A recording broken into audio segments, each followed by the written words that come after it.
Trivian Tanushi Sahani from Faculty of Law and Governance from Jayoti Vidyapeeth Women's University. I'm going to discuss the topic named pleading, plaint and written statement. The basic overview of all three of them. This is under the subject drafting, pleading and conveyancing, which is further applicable to LLB 4th SEM. Are the basically the backbone of the legal profession. It is the foundation stone on which the case of a party stands. The case of a party must be set out in the pleadings. Moreover, the relief cannot be claimed on the grounds which are not contained in the pleadings. The immaterial or vague or ambiguous matter should be avoided and the pleadings should be properly framed. In the case named Devaki Nandan versus Muralidhar, it was held that a finding cannot be sustained which is based on no pleading and no evidence. That is, that if you need to file a case, if you want to file a case, you must support your case with proper drafting, with proper evidence. Otherwise, definitely your case will not be so strong that why the judge will give the decision in your favor. Moving further, pleadings are those materials or essential facts which are necessary to be averred in order to put forward a cause or to establish defense in a judicial proceeding. It is the backbone of the suit upon which the entire edifice of the suit rests. It includes allegations and counter allegations made by one party and denied by the other. It means that a formal statement to propound the cause of action or set up a defense against the case of the plaintiff.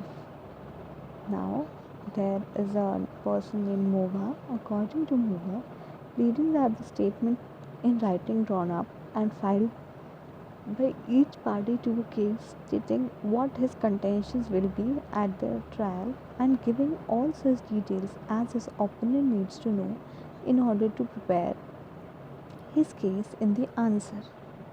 Now, Order 6 of the Code of CPC 1908 deals with the pleadings in the general. Rule 1 defines pleading. Rule 2 defines the fundamental principles of the pleading. Rule 3 to 13 requires the parties to supply necessary particulars. Rule 14 and Rule 15 provide for signing and verification of the pleadings. Rule 16 empowers the court to strike out unnecessary pleadings. Rule 17 and Rule 18 contain provisions relating to the amendment of the pleadings. Then, as per Rule 1 of Order 6 of CPC 1908, pleading is defined as a plaint or a written statement. I already told you that you can understand that the concept of pleading equals to plaint plus written statement. It is important to know here the meaning of the plaint and the written statement. Plaint is the statement of the plaintiff containing grievances in order to initiate an action in the court of law. It helps the court to determine the real nature of the suit. Written statement is the statement or defense of the defendant by which either admits the claim of the plaintiffs or denies the allegation or averments made by the plaintiff in his plaint.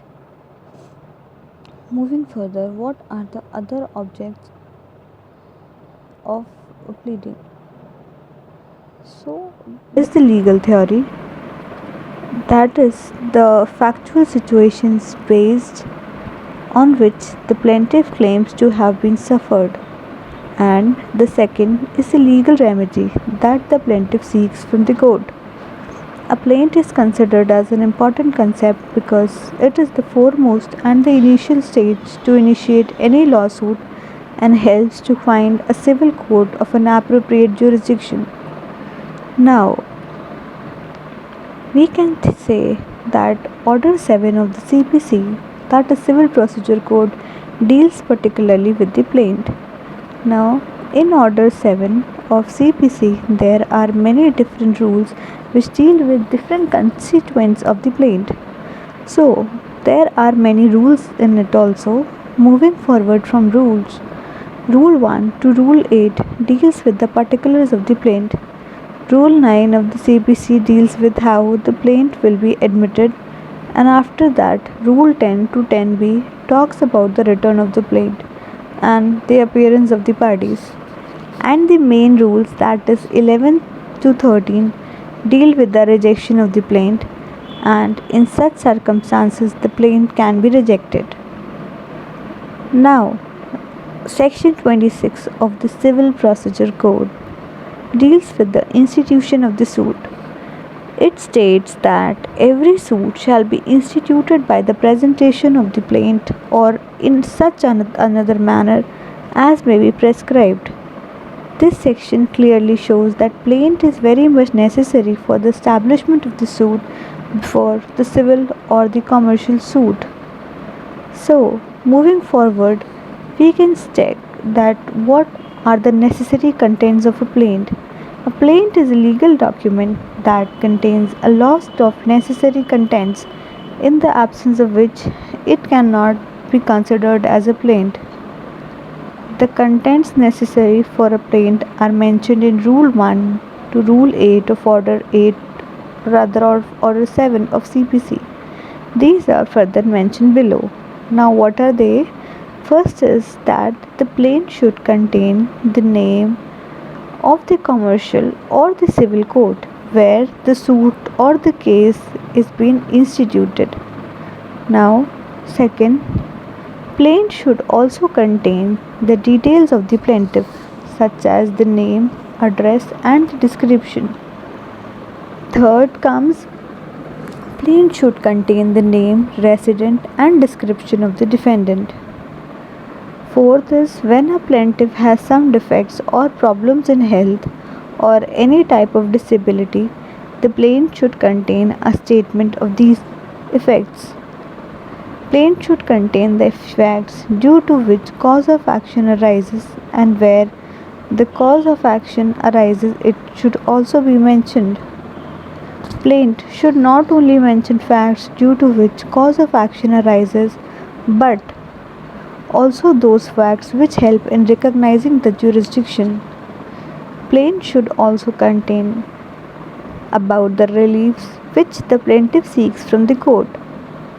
Now, when the plaintiff is ready to set off a portion of his claim, the plaint should contain the amount which has been so allowed. The plaint should contain the value of the suit and the subject matter, not only the purpose of jurisdiction, but also the purpose of court fees. At last, the content that should be on the plaint is plaintiff verification on the oath. This shows the Rule 1, that is the written statement. A defendant should, within the 30 days from the service of the summons on him, present a written statement of his defense.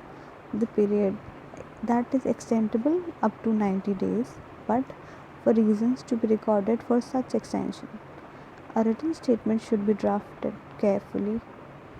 Now, all the general rules of the pleading apply to a written statement also. Before proceeding to a written statement, it is absolutely necessary to examine the plaint carefully.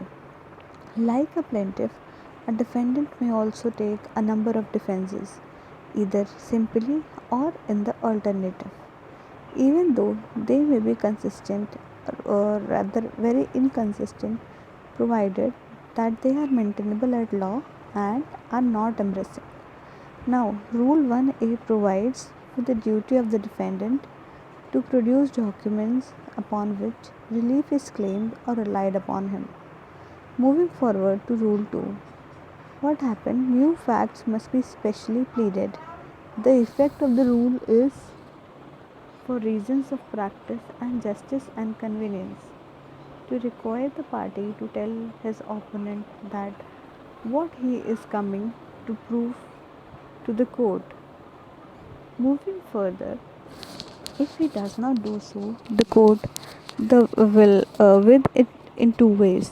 It may say that it is not open to him, that he has not raised it and will not be allowed to him, or it may give leave to amend by raising it and protect the other party. Now, rule third is the denial to public. The defendant must specifically deny each allegation of the fact which he does not admit the truth. Now, rule 4 is evasive denial, where a defendant denies an allegation of the fact in the plaint. He must not do but answer the points of substance. Thus, if the allegation that he received a certain sum of money, it shall not be sufficient to deny that he received that particular amount, but he must deny that he received a sum or else set out how much he received. Moving further to Rule 5, that is special or specific denial. Rule 3 of Order 8 requires that the defendant must deal specifically with the allegation effect of which he does not admit the truth. Rule 5 provides that every allegation of fact in the plaint, if not denied in the written statement, shall be taken to be admitted by the defendant. Now, what this rule says is that any allegation of fact must be either denied or specifically or by a necessary implication, or there should be at least a least statement that the fact is not admitted. If the plea is not taken in the manner, then the allegation shall not be admitted. Now, we'll move forward that if his denial of a fact is not specific but evasive, the said fact shall be taken to be admitted. In such an event, the admission itself being proved, no other proof is necessary. So, moving forward to Rule 7, defense or set off founded upon separate grounds, where the defendant relies upon several distinct grounds of defense or set off founded separate or distinct facts, they will be stated as far as may be separately or distinctly. Now comes Rule 8, that is new ground of defense. The additional ground of defense must be taken before the commencement of the trial. A plea that the suit was liable to be stayed in view of an arbitration clause in the contract was held to be waived, although an additional written statement containing such plea was filed and accepted by the trial court. Coming forward to Rule 9, what is subsequent pleading? Order 8, Rule 9 CPC lays down an important rule of pleading that no pleading subsequent to the written statement by a defendant other than by way to set off shall be presented except by the leave of the court. The rule requires the leave of the court before any party can make a further pleading after written statement has been filed. Where a defendant intends to file the additional written statement, he must file an application showing the circumstances as to which he failed to rise and to raise the plea in the original written statement, and the other party must be given opportunity to make the party must be set out in the pleadings. Moreover, the relief cannot be claimed on the grounds which are not contained in the pleadings. The immaterial or vague or ambiguous matter should be avoided, and the pleadings should be properly framed. In the case named Devaki Nandan versus Muralidhar, it was held that a finding cannot be sustained which is based on no pleading and no evidence. That is, that if you need to file a case, if you want to file a case, you must support your case with proper drafting, with proper evidence. Otherwise, definitely your case will not be so strong that why the judge will give the decision in your favor. Moving further, pleadings are those materials or essential facts which are necessary to be averred in order to put forward a cause or to establish defense in a judicial proceeding. It is the backbone of the suit upon which the entire edifice of the suit rests. It includes allegations and counter allegations made by one party and denied by the other. It means that a formal statement to propound the cause of action or set up a defense against the case of the plaintiff. Now, there is a person named Mova. According to Mova, pleadings are the statement in writing drawn up and filed by each party to a case stating what his contentions will be at the trial and giving all such details as his opponent needs to know in order to prepare his case in the answer. Now, Order 6 of the Code of CPC 1908 deals with the pleadings in the general. Rule 1 defines pleading. Rule 2